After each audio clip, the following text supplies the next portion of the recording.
Airports are strange places. They're neither here nor there, just liminal spaces where time feels warped.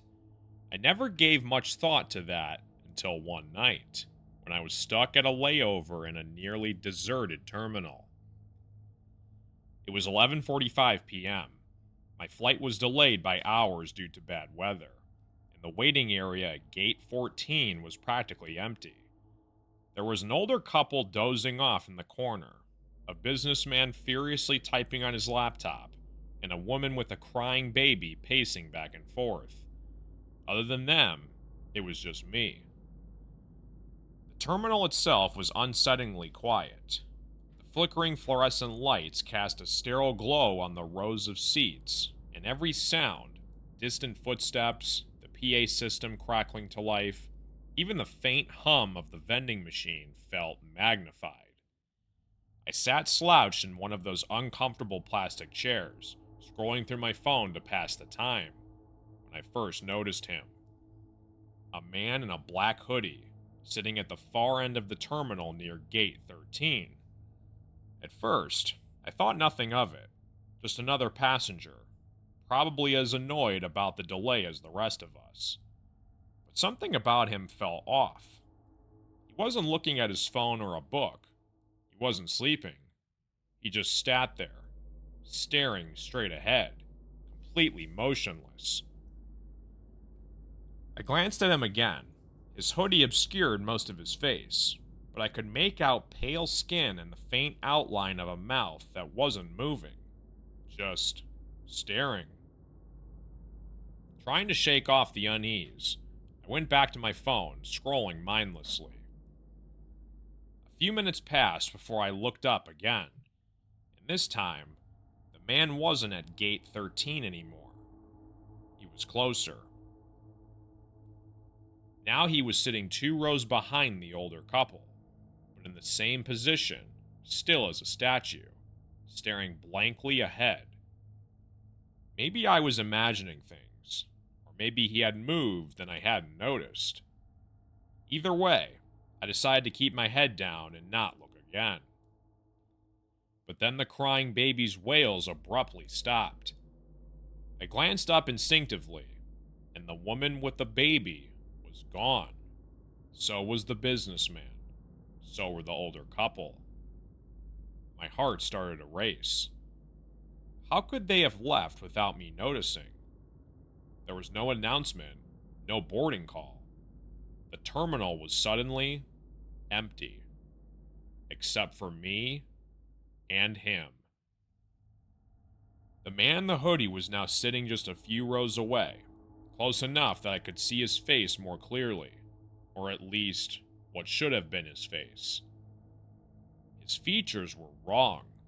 His skin was unnaturally smooth, like plastic, and his eyes were glossy black, void of any reflection. I froze, unsure of what to do. Then, as if sensing my fear, his head turned slowly to face me. That's when he smiled. It wasn't a normal smile.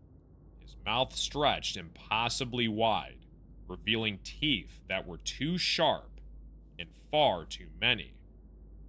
The edges of his face were cracked, and a low, guttural sound came from him. A sound that didn't belong in this world. I shot up from my seat and bolted toward the exit, but the corridor leading back to the main terminal was pitch black. The fluorescent lights flickered violently, and the hum of the vending machine turned into a deafening static. I turned back, desperate to find another way out, but the man was gone. Or so I thought. Out of the corner of my eye, I saw him again, standing now, impossibly tall, his limbs unnaturally long, his head cocked to the side as if he were studying me. Your gate. It's time. His voice echoing like it came from everywhere at once. I stumbled backward, my breath caught in my throat, and before I could scream, the lights went out completely. When they flickered back on, I was lying on the cold floor of the terminal, surrounded by people. The older couple, the businessman, the woman with the baby. All of them were back, sitting in their seats like nothing had happened. The announcement for my flight boarding echoed through the terminal. I scrambled to my feet, looking around wildly. The man in the hoodie was gone. I didn't take that flight. I didn't even stay to explain. I grabbed my bag, left the airport, and never looked back. To this day, I don't know what I saw that night. Was it a hallucination? Was it a dream? I'm not quite sure. But I've never stepped foot in an airport again, and I never will.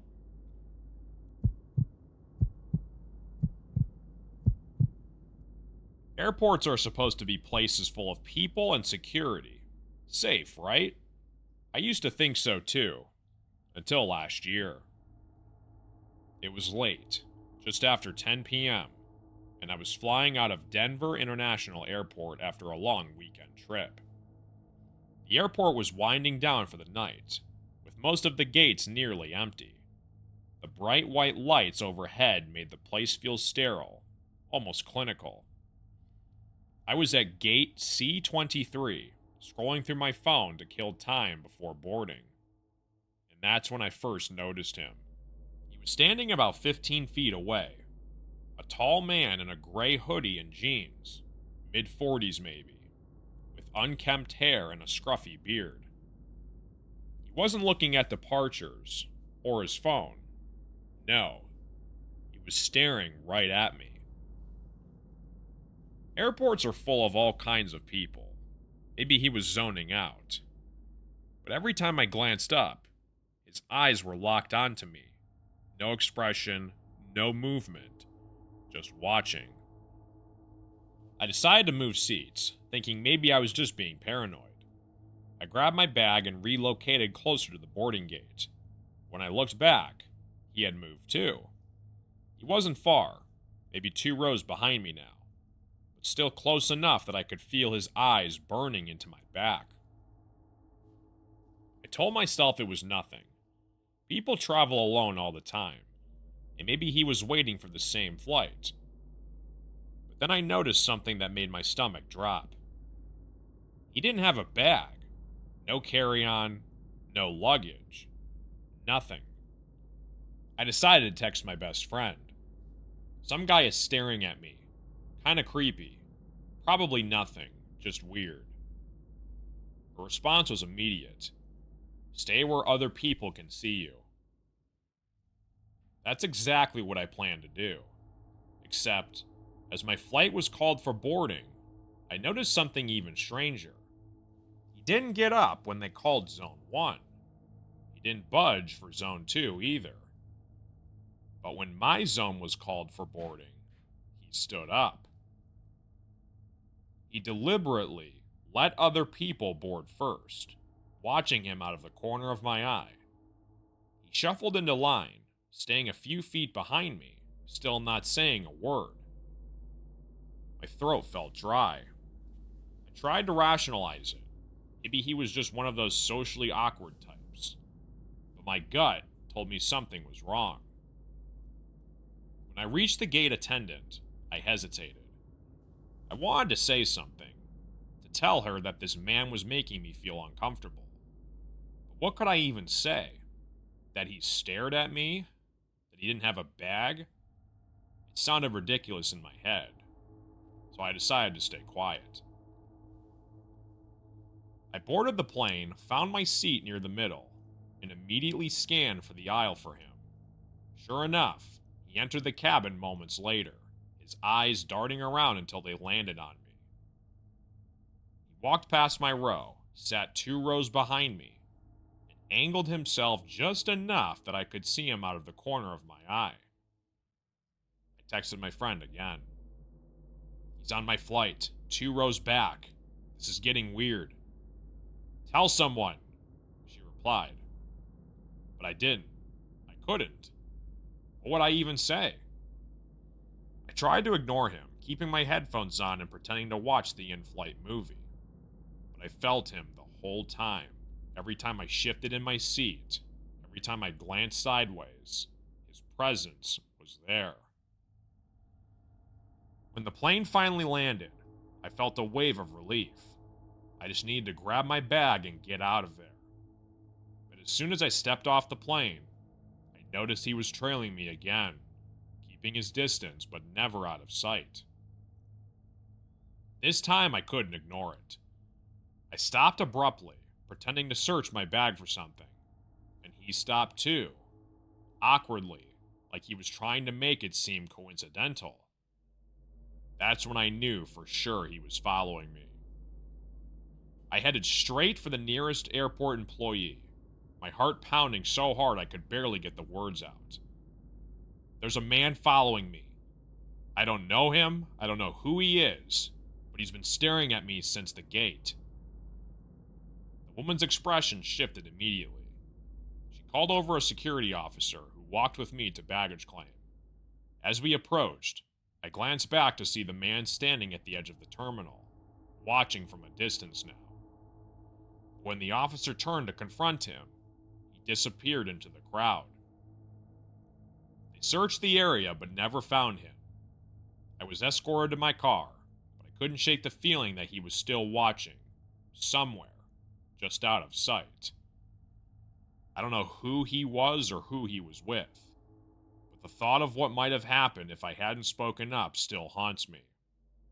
Now every time I'm at an airport, I scan the crowd, looking for his face. Because sometimes, the scariest monsters aren't supernatural. They're just people. People who are far too real.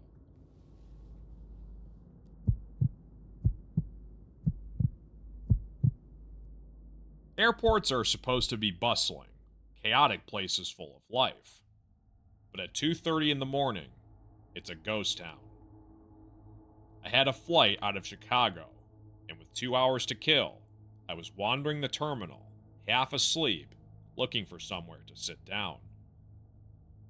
The fluorescent lights buzzed faintly above me, casting a cold, sterile glow over the rows of empty chairs. The only sound was the occasional hum of a clearing cart in the distance. I felt that strange, eerie stillness you only get in places meant to be crowded, but weren't. That's when I decided to use the restroom. The bathroom near gate B19 was tucked into a quiet corner of the terminal, the kind of place you wouldn't notice unless you were specifically looking for it. I pushed open the heavy door, and immediately, cold, damp air hit me. It smelled faintly of bleach and something else. Couldn't quite put my finger on it. The room was empty, or so I thought. There were 5 stalls, 3 sinks, and a large mirror with flickering fluorescent bulbs overhead. I picked the second stall from the end, locking the door behind me and setting my backpack on the floor. As I was reaching for the toilet paper, I noticed something strange on the floor just outside the stall. A dark, reddish smear. My heart skipped. It almost looked like blood. I leaned down slightly, peeking under the partition of the stall next to me. That's when I saw the shoes. A pair of scuffed, brown loafers. They were pointed inward, facing the toilet, and whoever was wearing them wasn't moving. No shuffling, no breathing, just complete stillness. Hey, you okay in there? No response. I stayed perfectly still, listening for any sound, but the silence was deafening. Something about the way those shoes were positioned felt wrong. It was like whoever was in there wasn't just sitting. They were slumped. I didn't want to look, but morbid curiosity took over. I crouched lower, peering further underneath the stall. That's when I saw the leg. It was was pale and limp, the ankle twisted at an unnatural angle. There was more blood smeared along the tile leading back to the person's shoe. "Sir? Do you need help in there?" Still nothing. I scrambled to my feet, unlocking the stall door and backing out into the restroom. My heart was racing now. My hands were shaking as I approached the stall door. "Hello?" I reached out with trembling fingers and pushed the door open. The man slumped over the toilet was older, maybe in his 50s. His head was tilted back unnaturally, his lifeless eyes staring at the ceiling. A deep, gaping wound stretched across his neck, and the toilet bowl below him was filled with dark red water. I stumbled backward, nearly slipping on the slick floor. My vision blurred as panic started to set in. I needed to get out, to find help. But then I heard it. A faint click. I turned toward the sound, my breath hitching. The door to the restroom, the one I had entered just minutes ago, was slowly swinging shut. And just before it closed completely, I saw a shadow. Someone was standing just outside the door. I bolted for the sinks, fumbling my phone. My hands were shaking so badly as I dropped my phone and dialed 911. The operator's voice felt distant, drowned out by the pounding of my heart. "There's a dead man in the bathroom. At gate B19. Someone's outside." The door creaked open again. I froze. A man stepped inside, tall and lean, wearing a black baseball cap pulled low over his face. His clothes were clean, but his hands were smeared with something dark. He looked at me, tilting his head slightly, and smiled. I didn't wait. I shoved past him, sprinting out of the bathroom and into the terminal. My screams echoed in the empty space, and within minutes, security was swarming the area. But when they entered the bathroom, the man was gone. Police questioned me for hours. They eventually found the victim's body, and later, I learned he had been reported missing 2 days earlier. But the man who'd been in the bathroom with me, they never found him. Now, every time I step into an airport bathroom, I think about that night. I think about the shadow outside the door. And I wonder if he's still out there, waiting for someone else to walk in.